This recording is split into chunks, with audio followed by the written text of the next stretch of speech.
하나님 말씀은 창세기 44장 14절부터 24절까지 말씀입니다.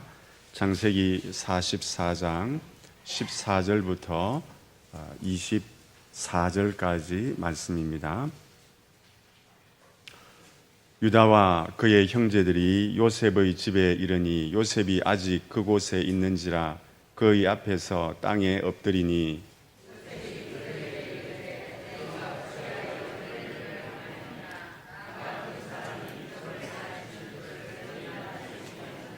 유다가 말하되 우리가 내 주께 무슨 말을 하오리까 무슨 설명을 하오리까 우리가 어떻게 우리의 정직함을 나타내리까 하나님이 종들의 죄악을 찾아내셨으니 우리와 이 잔이 발견된 자가 다 내 주의 노예가 되겠나이다.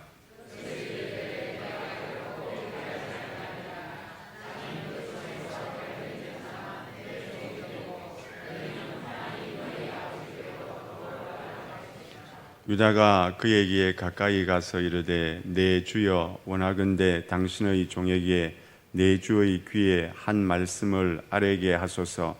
주의 종에게 노하지 마소서. 주는 바로와 같으심이니이다.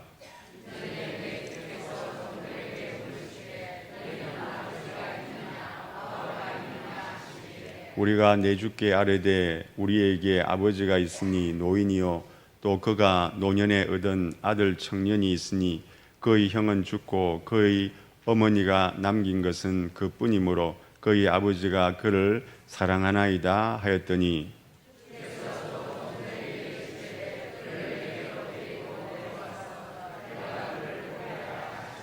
우리가 내 주께 말씀드리기를 그 아이는 그의 아버지를 떠나지 못할지니 떠나면 그의 아버지가 죽겠나이다.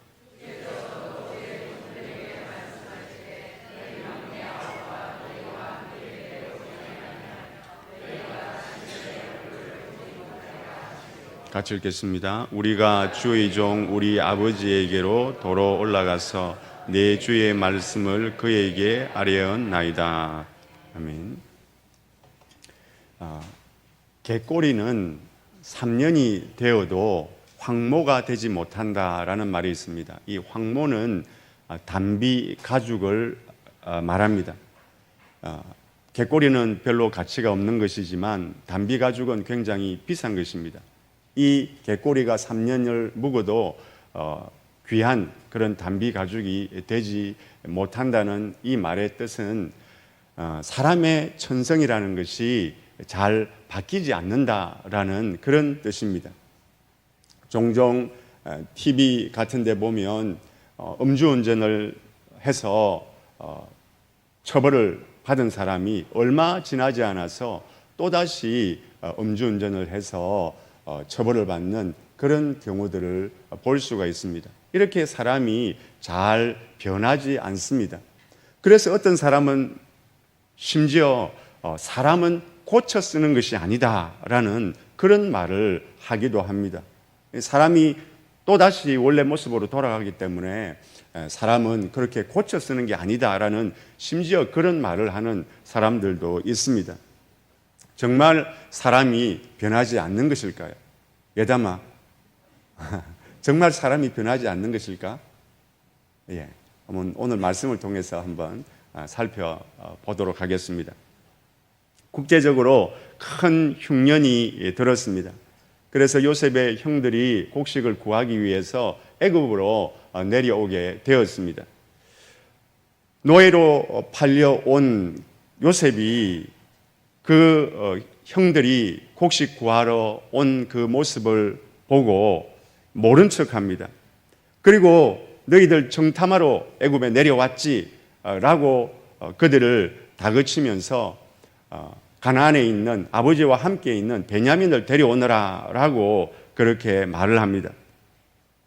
베냐민을 데려오고 나니까 요셉이 형들을 대접을 잘 해주었습니다. 그리고 이 베냐민의 곡식 자루 안에다가 자신이 사용하는 은잔을 넣어둡니다.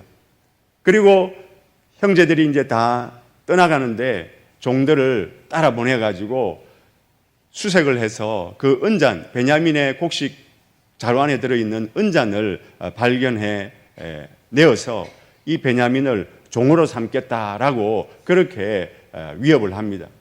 그래서 이 형들이 옷을 찢으면서 다시 요셉에게 돌아오게 됩니다. 이때 요셉에게 돌아왔을 때 이때 유다가 그 형제들 중에 유다가 그 형제들을 대표해서 베냐민을 놓아달라고 간청을 합니다. 사실 그 형제들 중에 장남은 르우벤이었습니다. 르우벤이 형제들을 대표해서 말하는 것이 아니라 유다가 네 번째 아들 유다가 대표해서 요셉에게 베냐민을 풀어달라고 간청을 하였습니다. 무엇보다 놀라운 것은 이렇게 네 번째 아들 유다가 가족의 대표가 되었다는 것도 놀랍지만은 그러나 더 놀라운 것은 이 유다가 너무나 많이 변화가 되었다는 것입니다. 원래 이 요셉을 팔아넘긴 주역이 유다였습니다. 형들이 이 요셉의 형들이 요셉을 죽이려고 했습니다. 그런데 르우벤은 가장 장남인 르우벤은 이 요셉을 살려두려고 하였습니다. 그래서 죽이지 말고 구덩이에 던지자라고 해놓고 아버지에게 돌려보낼 생각이었습니다. 그런데 이 르우벤이 없는 사이에 이 유다가 노예로 팔아버리자, 죽이지 말고 노예로 팔아버리자라고 그렇게 형제들을 주동했고 결국에 이 요셉이 노예로 팔려가 버리게 되었습니다. 이 일이 계기가 된 것 같습니다. 유다가 그 아버지의 집에서 가출을 하게 되었습니다. 그리고 동시에 믿음에서도 떠나게 됩니다. 이방 사람들과 어울리면서 집에서 나와가지고 이방 사람들과 어울리면서 하나님 싫어하시는 그런 이방 여인과 결혼도 하게 되었습니다. 나중에 가족 자녀들 교육도 잘 못 시켜가지고 첫째 아들과 둘째 아들이 하나님 앞에 죄를 짓고 죽임을 당하는 그런 일까지도 일어나게 되었습니다. 그런데 이런 요셉이 완전하게 변화되는 모습을 볼 수가 있습니다. 떠났던 가정으로 다시 돌아오게 됩니다. 그리고 그 가정에서도 핵심적인 장남인 르우벤보다 더 핵심적인 역할을 하게 됩니다. 그리고 나중에는 희생적인 자기 자신을 희생하는 그런 모습까지 보여주게 됩니다. 베냐민을 위해서 내가 대신 종이 되겠습니다. 베냐민을 종으로 잡으려고 하니까 제가 대신해서 종이 되겠습니다. 라고 하는 그런 희생적인 모습도 보여주게 됩니다. 하나님이 고치지 못할 사람은 없다라는 그런 책이 있습니다. 사형수들, 흉악한 죄를 저지른 그 사형수들이 하나님의 은혜로 변화되는 모습을 기록해 놓은 책입니다. 사람의 힘으로는 그렇게 흉악한 죄를 저지른 사람들이 잘 변화가 되지 않습니다. 그러나 하나님께서는 변화를 시키실 수가 있습니다. 흉악한 사람들 잘 변화가 되지 않지만 보통 사람들도 잘 변화가 되지 않습니다. 우리가 가족들, 남편이나 또 아내나 또 자녀들에게 숱한 그런 잔소리를 할 때가 있습니다. 그래도 전혀 그 잔소리를 아무리 많이 해도 전혀 변화되지 않는 그런 가족들의 모습을 우리가 볼 때 있습니다. 사람은 사람을 잘 변화시키기가 힘듭니다. 그러나 하나님은 사람을 변화시킬 수가 있습니다. 아무리 흉악한 사람이라도 하나님께서 그 마음속에 역사하시면 그 사람을 변화시킬 수가 있습니다. 저희 형님도 어릴 때 신앙생활을 잘 했습니다. 그런데 이제 나이가 들면서 교회를 떠나게 되었고 신앙생활에서도 멀어지게 되었습니다. 세상 친구들과 어울려 다니는 것을 좋아하였고 또 형님이 좀 이렇게 고집도 있어서 다른 사람의 말을 잘 듣지 않습니다. 가족들이 교회로 오라고 신앙생활 회복하라고 해도 잘 듣지 않았습니다. 그런데 저희 어머니께서 오랫동안 기도를 하셨고 하나님께서 때가 되매 응답을 해 주셨습니다.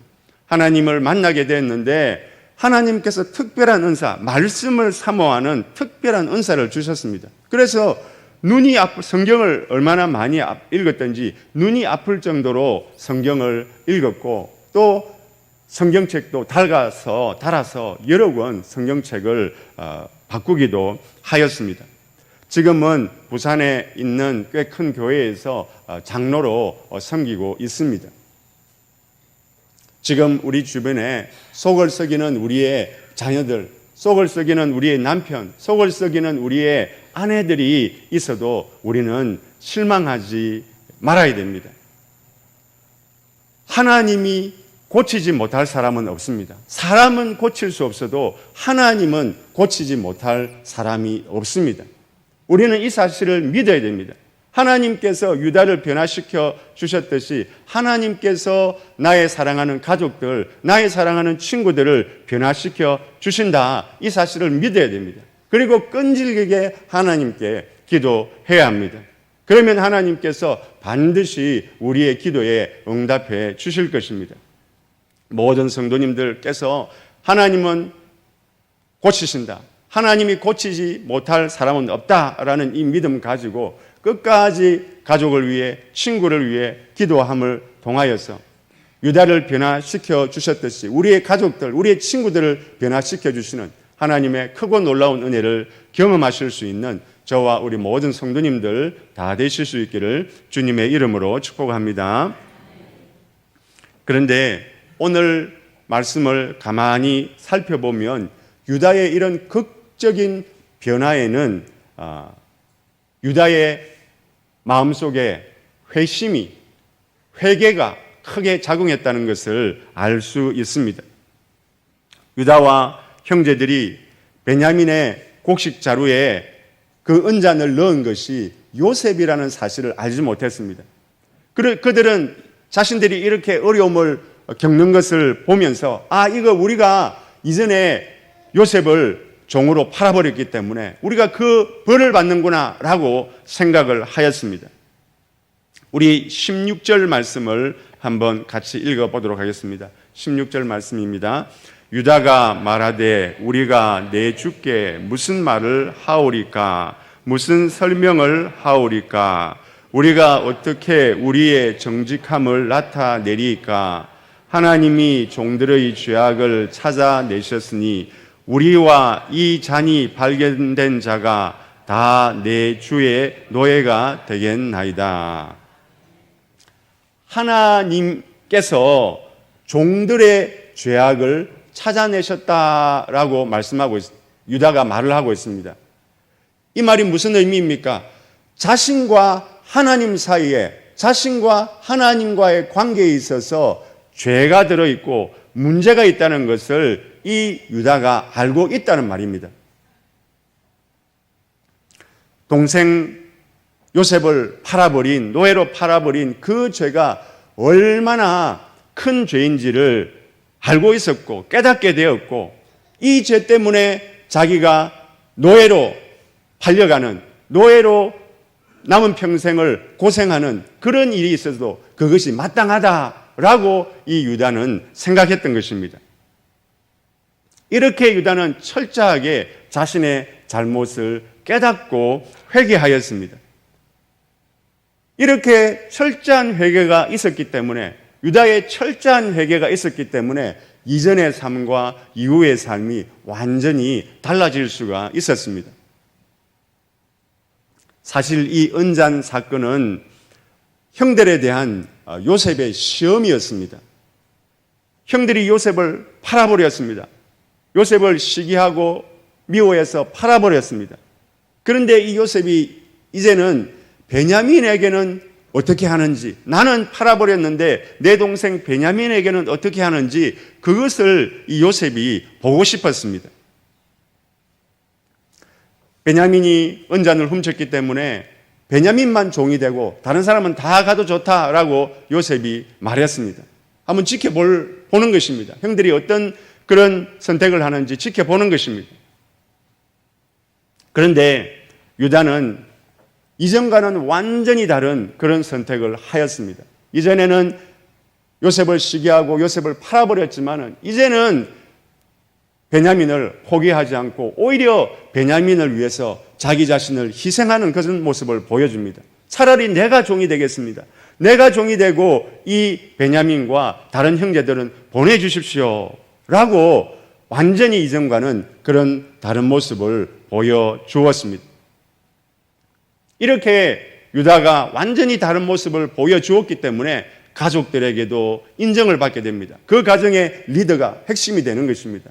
뿐만 아니라 하나님으로부터도 큰 복을 받게 됩니다. 나중에 야곱이 자녀들을 위해서 마지막 죽을 때 축복을 하는데 이 유다가 큰 복을 받게 됩니다. 이 후손들의 복을 받는데 이 유다의 후손을 통해서 다윗이 나오게 되었고 또 예수님도 태어나게 되셨습니다. 사람들은 고집이 셉니다. 옆에서 아무리 이야기를 해도 사람들은 잘 듣지 않습니다. 그런데 자신이 실제로 그것을 경험하고 나면 한순간에 변화되는 그런 경우가 있습니다. 우리가 운전을 할 때에 사이드 브레이크를 잘 채워 두어야 합니다. 주차를 할 때 특별히 잘 채워 두어야 잘못 그 비탈길에서 차가 미끄러지는 그런 경우들이 있습니다. 그런데 평소에는 그것이 문제가 되지 않습니다. 그냥 평지이기 때문에 차가 밀릴 일이 없습니다. 그래서 누가 잘 채워놓지도 않고 누가 채워놔라 해도 잘 듣지 않습니다. 그런데 저도 그것 때문에 사고가 난 적이 있습니다. 약간 경사가 된 그런 지역인데 이 사이드 브레이크를 채워놓지 않아서 차가 밀려가지고 사고가 난 그런 경우들이 있습니다.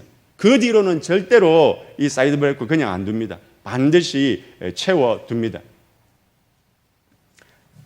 이사야 선지자도 평소에는 자기가 그렇게 죄인이라는 것을 깨닫지 못했습니다. 그러나 이 이사야 선지자가 환상 가운데 성전에 가득한 하나님의 영광을 목격하게 됩니다. 그때 하나님 앞에서 이 이사야 선지자는 자기가 얼마나 큰 죄인인지를 깨닫게 됩니다. 하나님의 진노가 자기 안에 죄가 가득하고 하나님의 진노가 자기를 향해서 쏟아지고 자기 머리에 하나님의 진노가 가득하다는 사실을 깨닫게 되었습니다. 그래서 자기도 모르게 입에서 화로다 나여 망하게 되었도다 라는 그런 탄식이 흘러나오게 되었습니다. 우리가 매일매일 같은 죄를 반복해서 짓고 그 죄를 끊어버리지 못하는 이유가 어디에 있습니까? 죄가 얼마나 무서운지 알지 못하기 때문입니다. 하나님께서 우리 죄를 얼마나 싫어하시고 또 이 죄 때문에 우리를 향한 하나님의 진노가 얼마나 크다는 사실을 우리가 알지 못하기 때문에 계속해서 반복해서 죄를 짓고 그 죄를 끊어버리지 못하는 것입니다. 죄는 하나님과 우리 사이를 가로막는 장애물입니다. 죄 때문에 하나님께서 복을 주고 싶어도 우리가 복을 받아 누리지 못하게 됩니다. 그렇기 때문에 우리는 죄에 대해서 민감해야 하는 것입니다.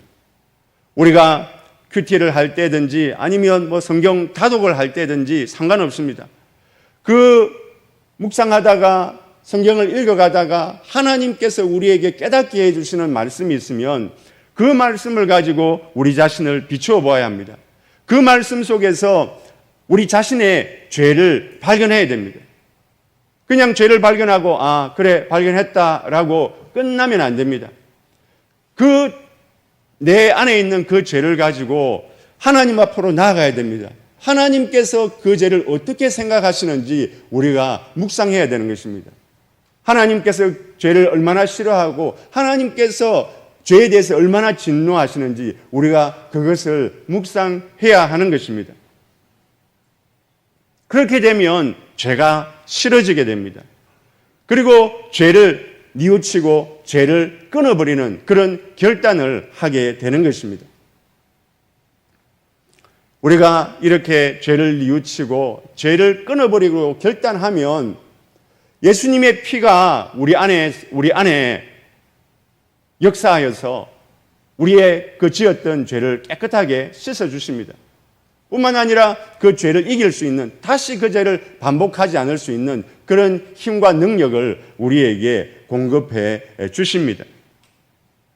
그리고 이것을 통하여 하나님과 더 친밀해질 수 있고, 유다가 경험하였던 것처럼 하나님께서 우리에게 주시는 그 은혜와 복을 풍성히 마음껏 받아 누릴 수가 있는 것입니다.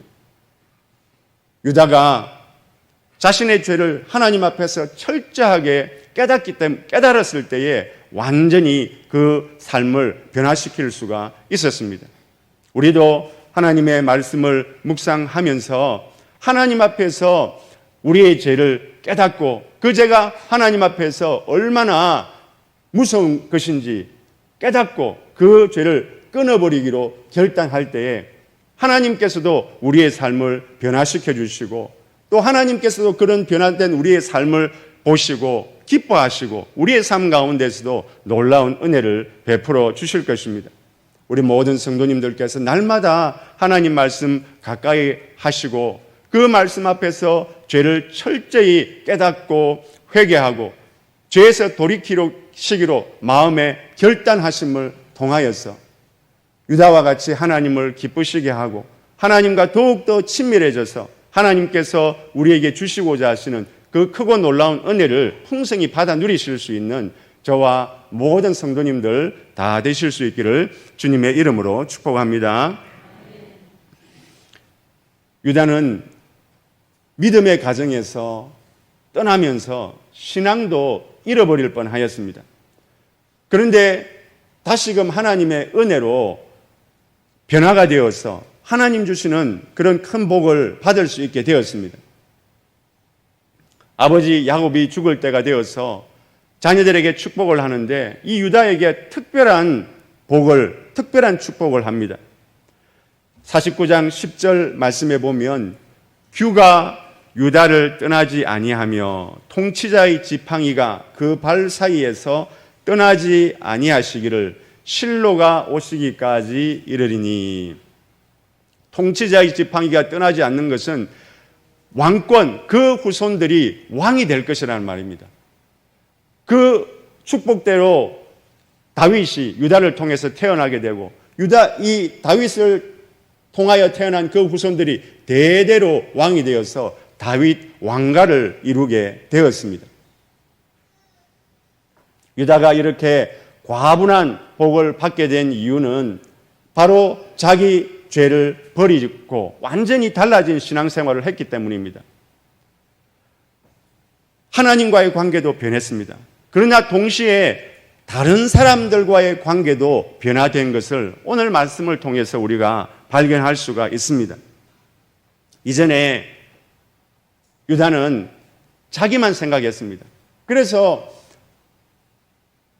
요셉만 사랑하는 아버지에 대해서 불만을 가지고 있었고, 또 그런 사랑을 받는 요셉에 대해서 굉장히 시기하고 질투하였습니다. 그런 유다가 이제는 완전히 다른 사람으로 변화되는 것을 볼 수가 있습니다. 이제는 다른 사람의 입장에 서서 다른 사람을 이해하고 다른 사람을 배려하는 그런 사람으로 완전히 변화가 되었습니다. 특별히 이 유다는 아버지에 대한 불만이 컸습니다.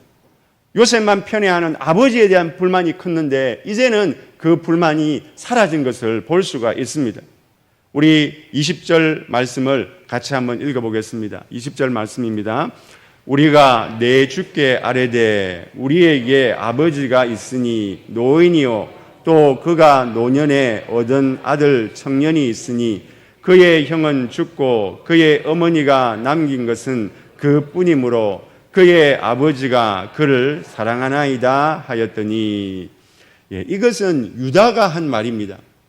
근데 이 유다가 한 말을 가만히 들어보면 아버지가 왜 그렇게 요셉을 사랑했고 베냐민을 편애했는지 그 이유를 유다 자신이 설명을 해주고 있습니다. 사랑하는 아내, 다른 아내들 중에서 유독 사랑했던 아내가 라헬이었습니다. 그런데 그 라헬이 자녀가 많이 없었는데 그 라헬이 남긴 자녀가 두 명이 바로 요셉과 베냐민이었습니다. 아버지가 이런 이유 때문에 특별한 사랑, 편애를 한다는 사실을 유다가 드디어 이해하기 시작한 것입니다. 자신의 죄를 깨닫고 나니까 이제는 아버지의 입장에서 생각할 수 있게 되었고, 아버지가 가지고 있는 문제, 아버지가 가지고 있는 그 약점도 이해하고 이제는 덮어줄 수 있는 그런 성숙한 사람이 될 수가 있었던 것입니다. 이렇게 다른 사람의 입장에서 이해하고 다른 사람의 그런 형편을 깊이 생각하다 보니까 이제 다른 사람을 위해서 자신을 희생까지 하는 그런 모습을 볼 수가 있습니다. 요셉이 베냐민을 종으로 삼겠다라고 했을 때에 차라리 제가 종이 되겠습니다. 차라리 제가 베냐민을 대신해서, 제가 이 형제들을 대신해서 차라리 제가 종이 되겠습니다 라고 간청하는 그런 모습도 우리가 볼 수 있습니다. 우리는 유다의 이 모습 속에서 예수님의 모습도 발견할 수가 있습니다. 만약 예수님께서 자기의 입장만 생각하셨다면 어떻게 되었겠습니까? 예수님께서 자기의 입장만 생각하셨다면 당장 우리가 날마다 죄를 짓고 살아가는 우리가 당장 하나님께 심판을 받고 완전히 망하고 말았을 것입니다. 그러나 하나님께서는 자기의 입장에서만 생각하시는 것이 아니라 우리의 입장에서, 사람의 입장에서 먼저 생각을 하셨습니다. 사람의 연약함을 이해하게 되셨고, 사람의 그 죄 짓는 것을 오히려 이해하는 가운데 긍휼히 여기셨습니다. 이런 긍휼히 여기는 마음 때문에 결국에는 십자가 위에 자기의 그 목숨까지도 내어 놓을 수가 있었습니다. 사랑의 시작은 내 입장에서 떠나서 상대방의 입장에 서서 생각하고 상대방의 입장에 서서 이해하는 것, 그것이 모든 사랑의 출발점입니다. 그렇게 되면 내 문제점도 보이게 되고, 그렇게 하다 보면 상대방의 그런 형편도 더 잘 이해할 수가 있습니다. 특별히 유다가 아버지 야곱에게 했던 것처럼 우리가 관계가 좋지 않은, 우리와 관계가 좋지 않은 그런 사람들에게 특별히 우리는 더 그 상대편의 입장에 서서 이해하고 생각하는 그런 모습들이 필요합니다. 저도 아버지가 술을 많이 드셔서 별로 그렇게 아버지에 대한 감정이 그렇게 좋지 않았습니다. 그런데 신대원 다닐 때에 새벽에 이제 마다 경건회를 하는데, 그 새벽 기도를 마치고 기도를 하고 있는데 갑자기 이제 아버지를 위해서 기도하는데 갑자기 눈물이 쏟아지면서 그냥 통곡처럼 그 기도하면서 울음이 나왔습니다. 저는 감정 기복이 그렇게 많지 않은 사람이기 때문에 기도하면서 그렇게 울거나 그렇게 눈물을 흘리거나 그런 적은 많지 않습니다. 그런데 어찌 저도 주체할 수 없을 정도로 그렇게 1시간 정도 아버지를 위해서 기도하는데 그렇게 울면서 그렇게 기도를 하게 되었습니다. 왜 그럴까? 도저히 이유가 생각이 나지 않았습니다. 근데 이제 그냥 눈물을 흘리면서 그냥 그렇게 아버지 생각을 하면서 그렇게 눈물을 흘리며 기도를 하게 되었습니다. 근데 가만 생각해 보니까 그 일이 있고 나서 한 1년쯤 후에 아버지께서 돌아가셨습니다. 아마 저는 이유를 알 수가 없지만 하나님, 그때까지도 아버지가 술을 아직 끊지 못하고 술 때문에 힘들어하고 있는 그런 상황이셨기 때문에 하나님께서 저의 기도를 통하여서 아버지에게 뭔가 하실 그런 일들, 계획들을 아마 저의 기도를 통하여서 그렇게 하셨다는 그런 생각을 가지게 되었습니다. 옛날에는 아버지가 그렇게 술을 드시고 또 이렇게 문제를 일으키는 게 이해가 되지 않았습니다. 아버지를 미워하는 그런 마음들이 많이 있었습니다. 그러나 지금은 그런 아버지에 대해서 이해하는 마음도 가지게 되었고 오히려 좀 불쌍하고 또 연민의 그런 감정도 가지게 되었습니다. 혹시 나와 관계가 좋지 못한 그런 사람들이 있다면 우리는 우리 입장에서만 생각할 것이 아니라 상대방의 입장에 서서 생각해보고 또 이해하려는 그런 노력이 필요합니다. 더 적극적으로 하자면 그냥 생각만 할 것이 아니라 직접 대화를 하면서 상대방의 어려움이 무엇인지 혹시 또 내가 이해하지 못하고 있는 것, 오해하고 있는 것이 없는지 그런 대화를 통하여서 발견해 나가려는 그런 노력들이 필요합니다. 그렇게 하다 보면 우리가 믿음 안에서 그런 노력들을 하다가 보면 하나님께서 역사하셔서 그런 깨어진 관계들을 하나님께서 회복시켜 주시는 것입니다. 하나님은 사람을 변화시켜 주십니다. 하나님은 관계를 회복시켜 주시는 분이십니다. 우리는 이 사실을 믿어야 합니다. 그리고 포기하지 말고 끝까지 하나님 앞에 기도하면서 이 유다가 그러했던 것처럼 그 관계를 회복하기 위한 다른 사람의 입장에 서서 이해하고 또 배려하려는 그런 노력들을 계속해서 쉬지 말아야 합니다. 그렇게 할 때 하나님께서 역사해 주실 것입니다. 깨어진 그런 관계에 있는 우리의 가족들, 우리의 친구들, 우리의 주변 사람들과 다시 관계를 회복시켜 주실 것입니다. 우리 모든 성도님들께서 이 유다와 같이 다른 사람의 입장에 서서 다른 사람을 이해하려는 그런 노력들, 하나님께 기도하는 가운데 믿음을 가지고 하나님께서 역사하신다는 믿음을 가지고 그런 노력들을 계속 하심을 통하여 깨어진 관계들을 회복시켜 주시는 그런 하나님의 크고 놀라운 은혜를 풍성히 체험하시고 누리시는 저와 우리 모든 성도님들 다 되실 수 있기를 주님의 이름으로 축복합니다.